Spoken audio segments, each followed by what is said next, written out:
Salut Emma, bienvenue à l'émission. Merci de m'avoir, je suis contente d'être ici. Avant de commencer et d'entrer dans le vif du sujet, peux-tu nous parler un peu de toi et de ton implication dans l'école pour qu'on sache? Donc, je suis présentement en troisième et dernière année de ma licence en droit civil. Et c'est ça, cette année particulièrement. Donc, je fais partie de l'Association de droit des affaires et je fais aussi le programme des mentors. Donc, je vais être mentor cette année pour les premières années aussi. Avec en tant que mentor, tu dois te connaître sur le code. Je connais quand même quelques affaires. Donc, dans le fond, notre première question, qui est une question quand même que je suppose que les premières années vont se poser beaucoup, est-ce qu'il faut s'acheter un nouveau code à chaque année? Donc, moi, personnellement, j'en achète un à chaque année parce que je trouve que souvent, surtout si on a des cours qui sont vraiment plus code, qu'on pourrait dire, et qu'on utilise le code civil, parfois, on peut avoir des renvois ou des articles qui s'appliqueront plus, en fait, à d'autres cours. Donc, on va souvent utiliser les mêmes articles pour plusieurs cours, mais pas nécessairement les mêmes renvois. Donc, moi, je trouvais que c'était juste un petit peu mêlant et le code commençait à avoir pas mal de contenu. Donc, c'est pour ça que je recommençais un peu à neuf à chaque année, je vous dirais. Dans le fond, c'est plus personnel, mais on peut... Exactement, c'est ça. Donc, moi, c'est ça que je faisais, c'est ça que je recommande, mais c'est sûr que ce n'est pas obligatoire non plus. Ça peut se faire, c'est ça, sans en acheter à chaque année. Donc je sais qu'il y a plusieurs éditions du Code civil. Donc pourrais-tu nous dire c'est quoi la différence? Pourquoi en choisir une plutôt qu'une autre? Il y a le Wilson Lafleur et le Yvon Blais. Donc, dans le fond, moi, personnellement, mais encore là, c'est vraiment un choix personnel. Je préfère le Yvon Blais parce que je trouve que c'est vraiment plus clair.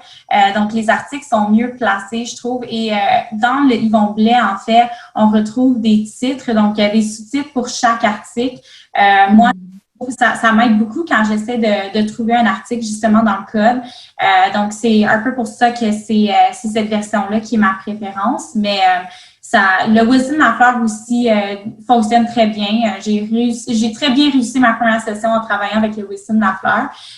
Mais c'est ça, c'est vraiment un choix personnel. Mais est-ce que tu veux nous parler un peu de comment tu annotes ton code et des codes de couleur que tu utilises, par exemple? Je vous dirais que moi, personnellement, je n'ai pas de code de couleur vraiment. Donc, habituellement, je fais juste surligner les mots que je trouve importants. Donc, entre autres, des mots comme des mais, et, ou. Donc, je fais juste, c'est ça, les surligner. Donc, moi, je trouve que mettre trop de couleurs non plus trop, c'est comme pas assez. Donc, si plusieurs codes de couleurs, après ça, je me ramasserai avec l'article au complet de surligner. Donc, je préfère simplement mettre de l'emphase sur les mots qui sont importants. Donc, c'est un peu comme ça que je fais. Ben justement, puisqu'on parle de mots importants, est-ce que tu as des exemples de mots auxquels on devrait faire attention? C'est ça, les et ou. Donc, ça peut faire toute une différence.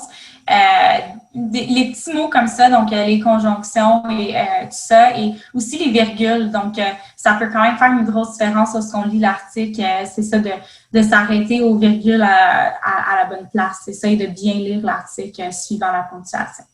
Est-ce que tu penses que, compte tenu de notre situation actuelle avec la COVID et les cours en ligne à la maison, est-ce que tu penses que les professeurs seront aussi stricts sur la notation du code civil ou ça va juste être quand même faites ce que vous voulez?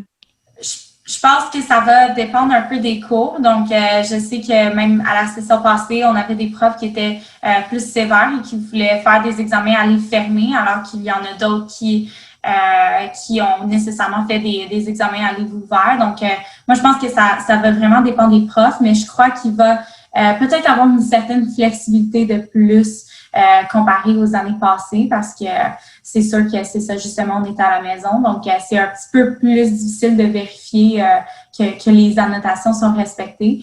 Mais c'est ça. Donc, je pense que ça va vraiment dépendre pour chaque prof. À part ça, est-ce que tu aurais d'autres conseils à donner sur le code? Dans le fond, je pense que ça serait c'est ça, comme j'ai dit tantôt, de ne pas trop surligner, mais aussi de vraiment comprendre l'utilité des renvois. Donc, moi, en première année, au début de la session, j'avais pas vraiment compris à quoi servaient les renvois. Et par la suite, j'ai comme compris un peu l'utilité la veille de l'examen. Donc, j'ai dû tout les rajouter. Mais c'est ça. Donc, des renvois, c'est important. Et c'est ça, les faire un peu à la fin, comme ça peut être long. Donc, vraiment de les faire au fur et à mesure. Donc, quand les profs disent de faire des renvois, de les rajouter dans le code parce que souvent, ça va servir plus tard. Est-ce que tu peux nous dire comment étudier pour les examens et surtout combien de temps par jour, par semaine tu recommandes d'étudier pour les examens?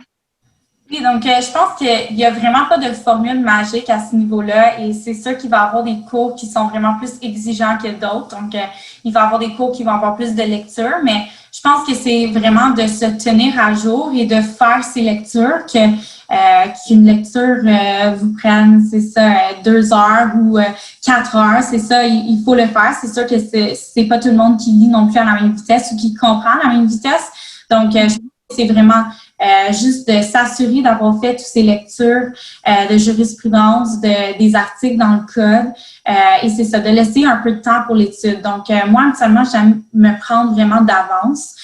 Donc, je pense que c'est quand même des bonnes habitudes à développer. Donc, par exemple, pour me préparer aux intras, habituellement, je commence à étudier 2 semaines d'avance parce que c'est pas des examens qui sont énormes non plus. Donc, on a juste 4-5 semaines de contenu. Mais pour les finaux, par contre, je me prends 4 à 3 semaines avant les examens. Donc, je commence à me préparer, je fais des résumés. Donc, je pense que c'est juste de faire un petit peu à la fois et c'est ça, de laisser un petit peu de temps à chaque semaine pour l'étude.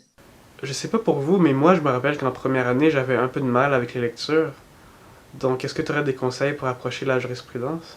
C'est sûr que oui, c'est important de les lire, mais il faut aussi savoir cibler quelles jurisprudences qui sont importantes.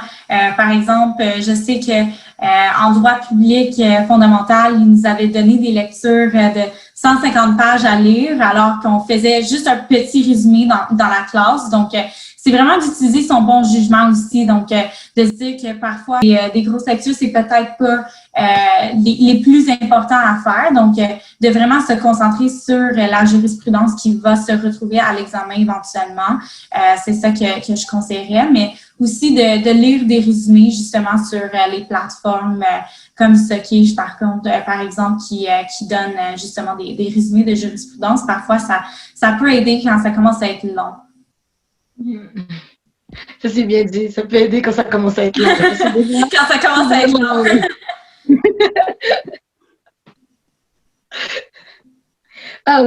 Quel est le meilleur moyen de prendre des notes? Donc, encore là, je pense que c'est ça, il n'y a pas vraiment de formule magique.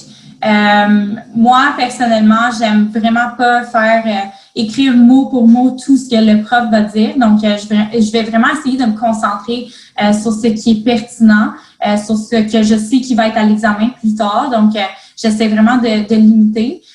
Et c'est ça, surtout d'aller plus en mots-clés et moins en phrases, je dirais, parce que c'est plus facile par la suite quand on se relit aussi. Ça peut être un peu moins long. Donc, c'est ça, parce que si on écrit tout après ça, c'est ça pour les relire, nos notes, ça peut être quand même assez long. Donc, de garder ce cours en général. Ben, moi, je vais te parler de quelque chose que j'entends souvent sur le droit. C'est que c'est beaucoup de par cœur. Est-ce que tu es d'accord? Je trouve que c'est complètement faux, mais encore une fois, ça dépend des personnes. Donc, il y en a beaucoup qui essayent vraiment d'apprendre tous les articles dans le code par cœur. Moi, personnellement, je trouve que c'est une perte de temps. Donc, de savoir sont où, quel article, le chiffre qui est associé. On a droit à nos codes à l'examen, donc ça sert vraiment à rien. C'est vraiment le seul par cœur que je pourrais voir, mais honnêtement, c'est ça. Je recommande vraiment pas de faire ça. Donc, on finit par virer fou un peu. Donc, c'est vraiment pas une bonne idée. Et je pense que c'est ça. Sinon, c'est vraiment de faire plus des liens. C'est ça, entre la matière, entre les articles. Et c'est vraiment pas tant de par cœur que ça. Et en terminant, je crois que tu avais un message de la part de l'Association du droit des affaires. Ben, c'est sûr que l'Association de droit des affaires, cette année, on organise plein de beaux projets.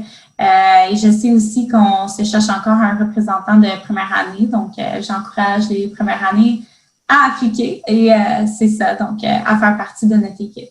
Ben, merci Emma d'être venue à l'émission. Je crois que ça a beaucoup aidé. Ça fait plaisir. Merci de m'avoir. C'est ça, donc, bonne journée.